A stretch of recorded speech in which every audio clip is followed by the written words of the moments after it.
Good morning and welcome back to another video. Today I'm going to be doing an FTP test. I haven't done an outdoor FTP test for about 6 months. I've just got used to doing them indoors. The weather, it's easier indoors, to be fair, in a lot of ways.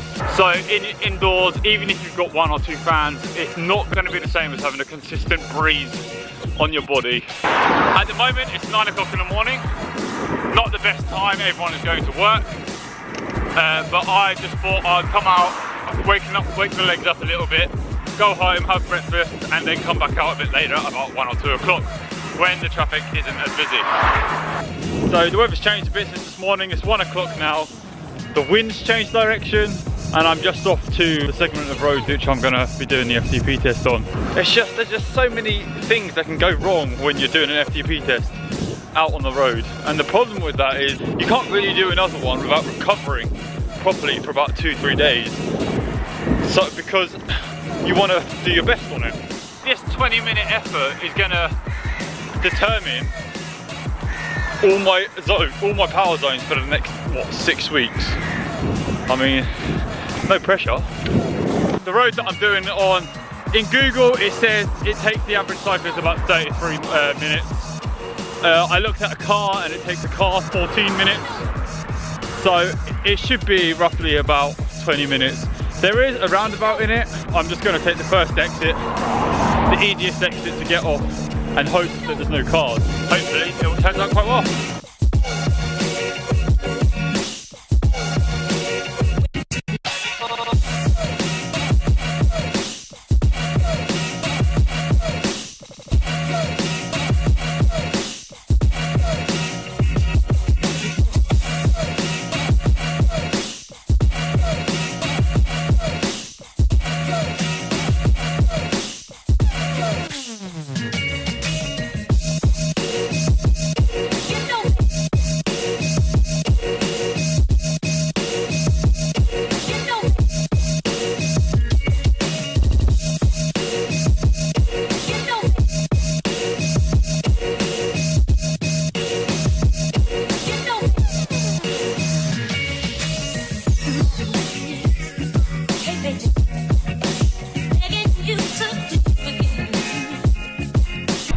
Okay, FTP test is done.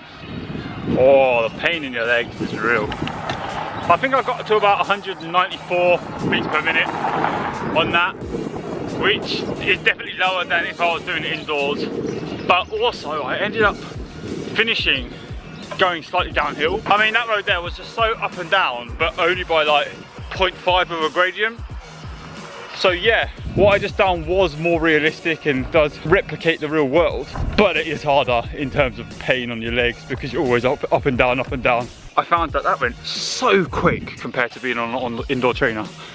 Indoor trainer, you look in every 5 minutes, you're sweating your guts out, and it's just so much harder because of the heat and nothing's moving, you know? Yeah, your legs are moving, but the environment, cars going past, the change of scenery, everything's moving when you're outdoors. Okay, so calculations. So for the 20 minutes I got 337 watts. I could have got better, but variants are based in real world situations, so you can't complain about that. You take the 337, you times it by 0.95, that gives you 320. So my new FTP is 320. That gives me an increase of 18 watts in the last 6 weeks. That's pretty good. I mean, I'm not going to complain about that at all. I've been training with power for about 6 months, no, about 5 months probably now. I remember the first FTP test I done, I got an FTP of 295. I weighed 81 kilograms as well, which put me around 3.6 watts per kilo. Now, 3.6 watts per kilo isn't great. However, now I weigh 75 kilos and my power output, my FTP is 320. That gives me a watts per kilo of 4.268, rounded up to 4.27. So that is a dramatic increase in watts per kilo. That's the FTP session done. So I guess I'll see you later on in the next video for the chain gang.